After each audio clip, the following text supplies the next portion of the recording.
upcoming London 2012 game. Sega said that the job losses are because of the company's decision to refocus its business on digital avenues. Good game!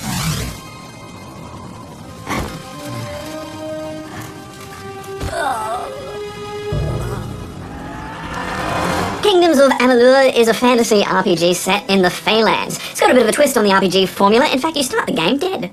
Your corpse is dumped on a pile of other failed attempts at necromancy, before you reawaken to find yourself wiped of any kind of predetermined fate. Yes, in Amalur, every living creature has their fate etched in stone, but you, newly risen from the dead, have the unique ability to create your own. It's a clever way the story weaves itself into the player's role in choosing your class and character abilities that you'll be focusing on. You can choose from one of the 4 available races of human and elf, and thus, your adventure begins.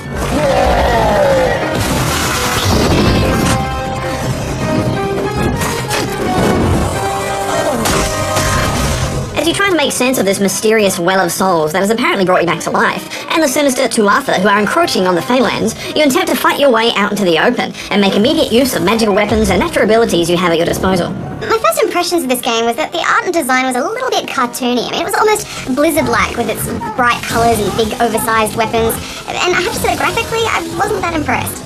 You see what Arpeggio is really liking the look of this game, you know? It's got all those fantasy vistas that you quite like, and there's waterfalls and the big trees. Yeah, I mean, I did do a few slow pans of the landscape here and there, but I do prefer the art to be a little bit more sophisticated than this. Parts of this world even felt a little kidsy with its magical fairyland and the fairy people with the flowers and the fairies and the cute little sprites and the hobgoblin enemies. Other areas later in the game do get a fair bit darker. I don't know, the world just lacked punch for me. My problem was to actually appreciate the beauty. You had to stop and look around because the camera angle has got this downward focus, which I didn't mind in the action, but you don't really get to take in the sights. The game's executive designer was the lead designer on Oblivion and Morrowind, and you can see that DNA intertwined with it here. It reminded me a lot of Fable in certain areas, but it lacks all of the charm and personality of the Fable games. Still, I enjoyed the combat here much more than the Fable games, and had quite a good time running around with my warrior, stabbing everything I could see. Well, now we should probably talk about the crazy class system. Ah yes, the class system itself is actually pretty standard. You can put points into sorcery, might, or finesse, but each class uses a combination of magic and melee, and the customization options are practically endless. I, of course, went straight rogue. I can't help it, it's what I love, it's what I know, and it's how I like to roleplay. My elf had a variety of nasty stealth attacks. Ice traps, poison clouds, but she also had lightning bolts and could wield a mage's staff if she wanted to. I put a lot of points into Feyblade Mastery though, and I have to say, Feyblades are my favourite, so quick and deadly, although they do look a bit ridiculous strapped to your back when you're just running around. I love my scorpion spear to pull enemies closer. Get over here! Get over here! Get over here! I really enjoyed having a good combo of magic and melee. Given that I put all of my points into finesse, it makes combat feel meaty and varied, so you don't tire of any battles since you have such a great array of options. But here's where it gets crazy. You can respec your entire character, including class, whenever you want. It costs a bit of coin, but it's easily doable. The question is, would you want to? Absolutely. I always wonder how the other classes have it. This is a big game, possibly hundreds of hours of gameplay. Can't guarantee I'm going to replay the entire thing just so I can have a go at sorcery. I disagree. I mean, for me, an RPG is a really complete experience. I mean, when I create a character, I'm really committed to her. You know, I build her up from the beginning, I hone her skills till she's a master at her craft. To suddenly snap my fingers and suddenly become a mage, I just can't do that. It feels like all this hard work for nothing. At least they backed up that decision with story. Yeah, but even that I found pretty lacking. I mean, every time I had to talk to that fate guy, I just found myself skipping through it. I've spent the last 20 years knowing what fate had in store for me. Shut up. I hated every single word in this game, and the voice acting didn't really match the characters. Those gnomes sounded so weird, but just none of the dialogue gripped me or had me invested in the character, so skip. Skip it. Skip it. Yeah, I mean, I just want to get straight back to the action, which for the most part is pretty damn good. It's full of good old-fashioned adventure cliches like, if it looks too good to be true, it probably is.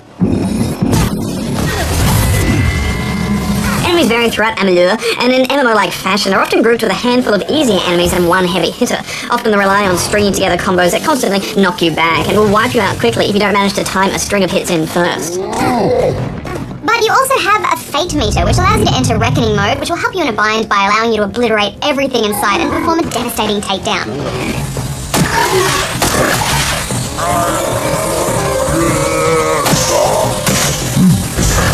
I'd say it isn't an I win button though, because it takes practically forever to regenerate, so you really need to save it for those moments when you absolutely need it most. You can fast travel between points you've already been to, but it's important to save often. Some deaths took me back to a save point in the game 15 minutes ago prior to an entire dungeon I just completed. Yeah, the map was okay. I think it could have been better though, but those quest checkpoint markers were very confusing. Yeah, at one point I was cursed and looking for a healer, and the map wouldn't tell me which town had one in it unless I was actually in that town at the time. You kind of just need to rely on your memory or travel from town to town until you find one with a specific trade that you need. While running about the place, you'll also gather herbs which you can combine at alchemy tables to create your own potions. This is initially done by pure experimentation, which I really loved. You discover the recipe for a fire resistance potion by just picking 2 herbs at random and mixing them together. It's the same as Sagecraft. You find crystal shards around the place in treasure chests, and you can use those to make gems which you slot into your armor.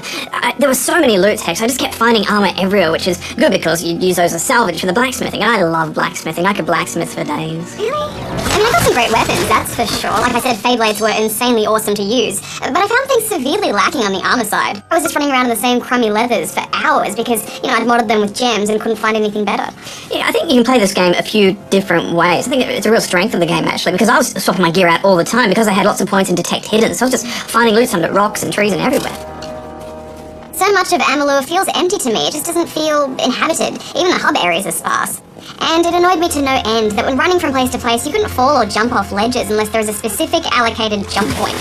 This means you have to mostly stick to the path, which kind of defeats the purpose of true adventuring. Anyway, what are you giving it, Badger? Well, look, it is pretty light on some areas, especially in the story side of things, but the combat is what kept me in it. I found it thrilling, so I'm giving this 8 out of 10 rubber chickens. This is my genre. Truth be told, I love any fantasy RPG because that's where my heart is. But the story, the art, the whole world, and I guess some of the mechanics, they just didn't hit the chord with me as well as other games in this genre really have, so I'm gonna give it 7. Plus, it's a stupid name. Kingdoms of Amalur. Kingdoms of Amalur. We spoke to producer Sean Bean and lead designer Ian Fraser about the game, and you can see that full interview on the website.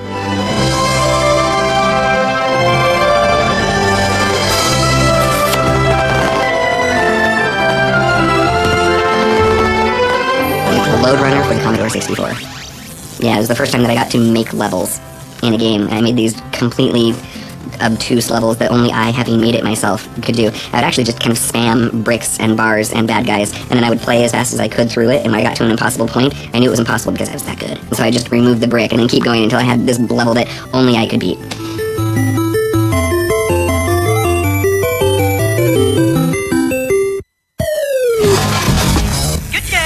Thinking back to last year, many of the major releases had something in common. They all broke street dates. And on the surface, getting a game early may seem like only good news, but there are ramifications, as Goose finds out.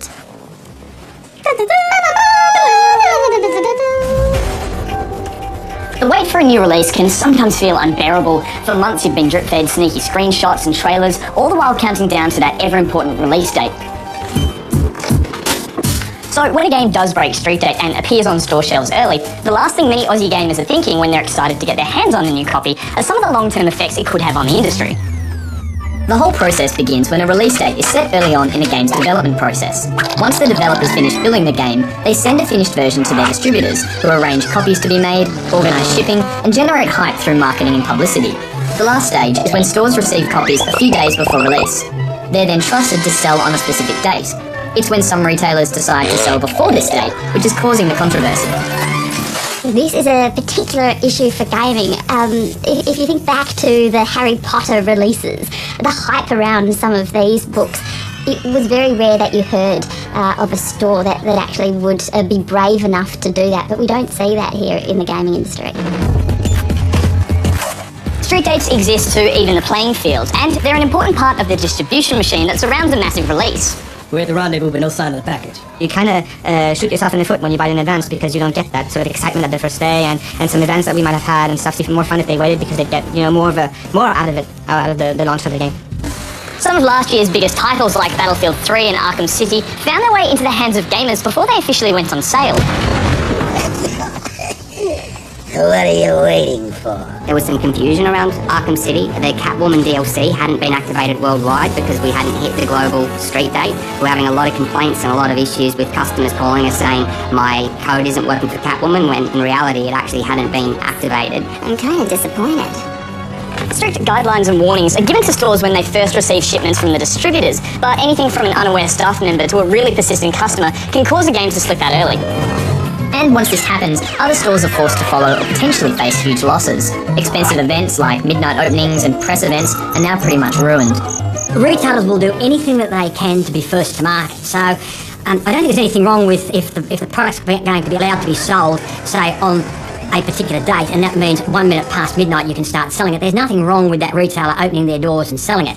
But for a retailer to say go out a day or 2 days before the marketing date, then yes, it's ethically very unreasonable of them, because that does make it difficult for the other retailers. Star Wars: The Old Republic is a recent example to be victim of a broken street date, but with a difference. When a global stated release was set by EA for technical reasons, many Australian fans began grey importing, getting copies from overseas. This led some retailers to spurn local distributors, importing copies themselves and selling on to the public. If this trend continues, distributors may try and prevent future breaks through online-only sales. But why? If it breaks street date and then somebody hacks it and then there's hundreds of torrents and then nobody buys it, then we ended up having made a terrible business decision by making a great game. And that's depressing.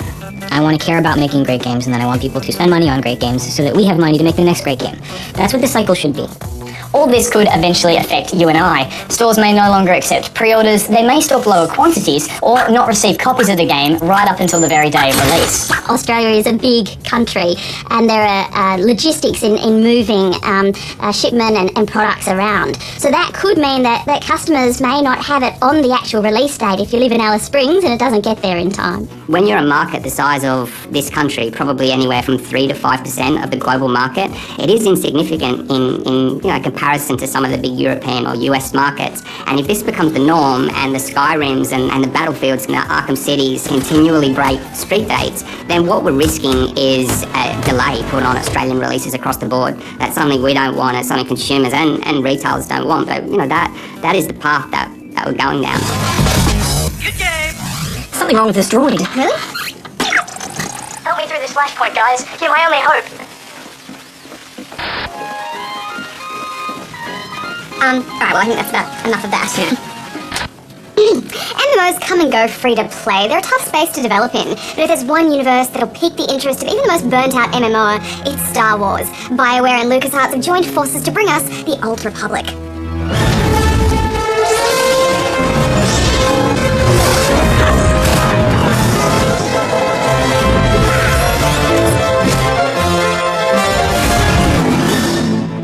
What's wrong with you? The official release date for Australia for the Old Republic is actually in March, and the promise of local service too, so we had to get ours in on special import. Delivery for Barjob. Right here. I love MMOs, Hex, and I'm not afraid to admit it. Learning new ability cycles, playing with talent trees, teabagging and PvP, exploring giant worlds. Old Republic has this in spades. It's not friendly to newcomers, but if you played any sort of MMO before, you'll slip right into a deep chair groove. Set thousands of years before the movies, it's a time when the Empire and the Republic are at each other's throats, each trying to gain control of the galaxy. If you'd heard what both sides are plotting, you wouldn't be eager to restart this war. You'll find more than a few races experimenting and unlocking the power of the Force. The races you can choose from are pretty rubbish, but the face customization options are pretty good. For example, this just looks like Goose. And they all have fantastic butts. The best butts in the galaxy. I suppose you'd want that because you're staring at the back of them for about 200 hours. I don't think we need to talk about that, to be honest. It's important to me. I don't like where this is going. You can be Empire or Republic, and there are 4 classes on each side. Each of these have 2 subset classes, each with 3 tech trees you can focus on. So there's heaps of options to play. I love my Cyborg Bounty Hunter badge. She's seriously badass. And you get a lot of really impressive looking abilities early on in the game. So it's so much fun charging into combat, blasters blazing. Oh, I really love the Rocket Punch. Rocket Punch! Rocket Punch! What's that? Rocket Punch! I played a Sith Inquisitor Assassin, which is kind of like a rogue and a shaman mixed together, so lots of backstabbing and getting into stealth. The Sith Inquisitor storyline is all about climbing the ladder to the top and shocking everyone he can.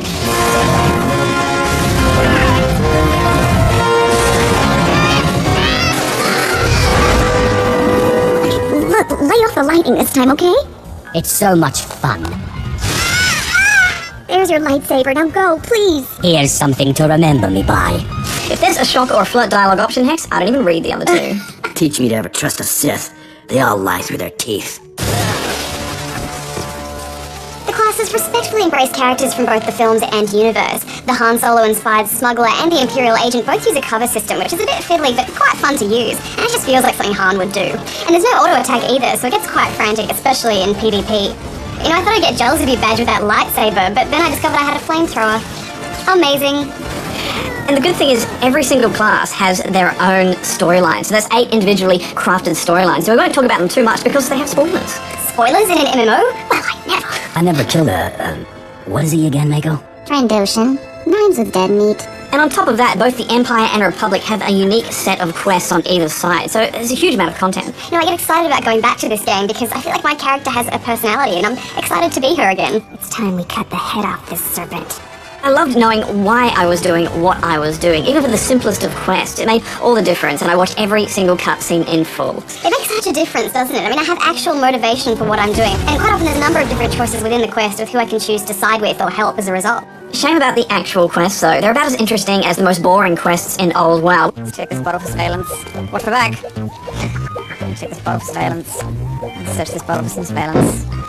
I've surveilled it all.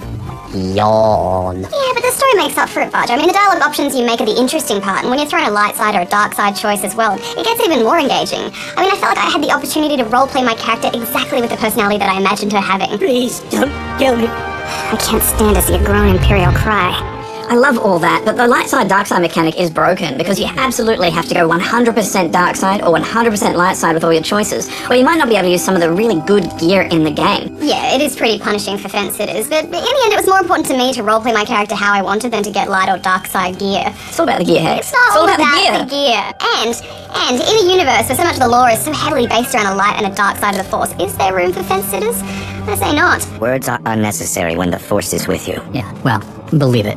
The Force is strong in me. Either way, it's early days yet, so it may evolve in the way that WoW did. I hope so, otherwise I think it'll struggle to keep people playing past 50. Instances or flashpoints are exciting though, and there's one in there that Knights of the Old Republic fans will lose their pants over. In fact, all the weapons and locations and sounds, they will just resonate so much with even the smallest of Star Wars fans, if that even exists. But there's a small fan of Star Wars out there. I think there's a few childhood gaming dreams here, Hex. Zipping about on Tatooine, fighting Jawas, and sand people, chasing mouse droids. I loved getting in my ship for the first time. Oh, my lovely ship. It reminded me of that moment in Firefly when Mal first sees the Serenity and just falls in love with it. This is where I sleep. This is my droid. This is the captain's chair with the endless possibilities of space exploration stretching out in front of me. Ah, my ship. I hate the ship so much. I hate everything about it. I hate the fact that it's got an escape pod that you can't use. It's got this stupid droid. It's got the only chair that you can sit on in the entire galaxy. But most importantly, I hate the fact I get lost in it. After 260 hours in this game, I'm still getting lost in my stupid ship because it all looks the same. But the absolute worst part is, to travel from one planet to another, you have to go through your ship, which means there's about 3 or 4 loading doors in between and airlocks. And you can't speed bike through. You have to walk. I'm only a Sith Lord. I can't freaking use my speeder bike in a freaking corridor. I hate the ship so much. But the Light Wars inspired ship missions are quite fun. They're a good distraction. They're not X-Wing vs TIE Fighter, which is really what we wanted, but I quite like them. Why is no one attacking me? Why are they all just flying in front of me? MMOs are usually quite dull on your own, but here you can pretty much just turn off the chat window and solo this game to 50 with only the odd difficulty spike. To keep you company, you also have a variety of companions you can pull out, each with their own individual storylines. Having Mako around really changed my solo experience. She was always there to back me up, keep me healed, and offer some friendly banter as we set off to join the Great Hunt. Never trust overly agreeable women. Well, except me. Best friends! Mako is my best friend! I love Cam Val. He's the one I use the most, and I like the way that he's always happy when I do something mean. I feel like he's just in the background there chuckling away. Companions also look after all of your crafting and collecting mats for crafting too, which is fantastic. It'd be good if every MMO could do that in the future, please. You can even get it on with some of them and other NPCs, interspecialies, but not intersexualies. Yeah, what was that about? I mean, it's 2012. This is a fairly big issue in this day and age.